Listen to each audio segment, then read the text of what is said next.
The US-Russia HEU agreement on the recycling of the Cold War nuclear heads is expiring this year, leaving a shortfall of some 24 million pounds of uranium, nearly 18% of the world production.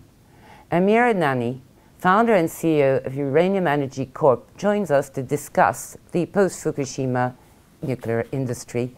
Amir, welcome to Geneva. Thank you. There has been a lot of attention on shale, gas and oil. Is there any space for the nuclear energy in the US? There certainly is space. When you look at the nuclear industry today in the US, it's responsible already for 20% of electricity generation in the US. So it plays a very meaningful role in the electricity grid. And it's also about really having a diversified energy mix. And nuclear does provide an alternative to hydrocarbons. It is still the cleanest way of generating electricity. And it's baseload power. It's continuous power generation, which really gives you the foundation to support a modern healthcare system, a modern transportation system, a modern education system. So I believe nuclear still plays a very vital role in the US and also in the global energy mix. And has the worldwide demand waned since Fukushima?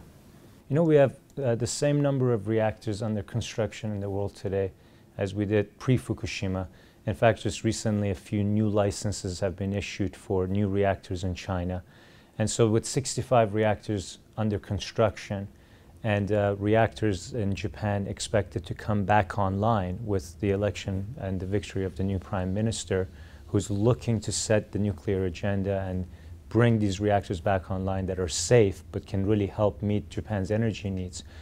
Demand is going to recover from basically a decline that it had post-Fukushima, but long term, with 65 reactors under construction and another 150 planned, there definitely is a demand profile that is growing over the next 20 years for both nuclear power capacity and demand for uranium. But at $43 a pound, is it viable for the extraction industry?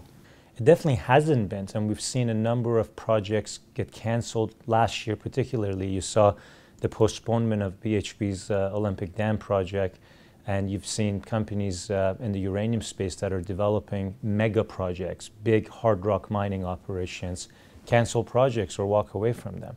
So clearly the $40 level or the post-Fukushima price level is not enough to incentivize mine construction. Having said that, hard rock mining isn't the only way of mining uranium, and a method known as in-situ recovery definitely has played a bigger role over the last 10 years and even during the downturn in prices.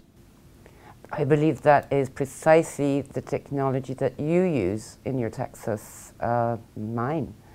Can you describe it, and how clean is it? My company has been utilizing this method of in-situ recovery for the last 18 months to commence production in the US. In fact, our project is the newest uranium project in North America. Now, just to put it in perspective, this method of mining has been around for over 30 years. It is now responsible for close to 38% of global uranium mining, and so there definitely is market share and history that this technology has. In-situ recovery is basically a method of mining uranium from deposits that are in a sandstone setting where they're permeable. And instead of hard rock mining where you're excavating, you've got a pit, you got to move earth, you have expensive earth moving equipment, and you end up with a much more impact on the environment and a big surface that you leave behind. This method of mining is really environmentally friendly and green because you don't have the same surface disturbance, you don't have the same footprint as you do in conventional mining. But also from the economic side of it, because you're not digging, because you're not moving earth, you end up with a lower cost profile and lower capital requirements. Well, Amir, thank you very much for joining us today. Thank you.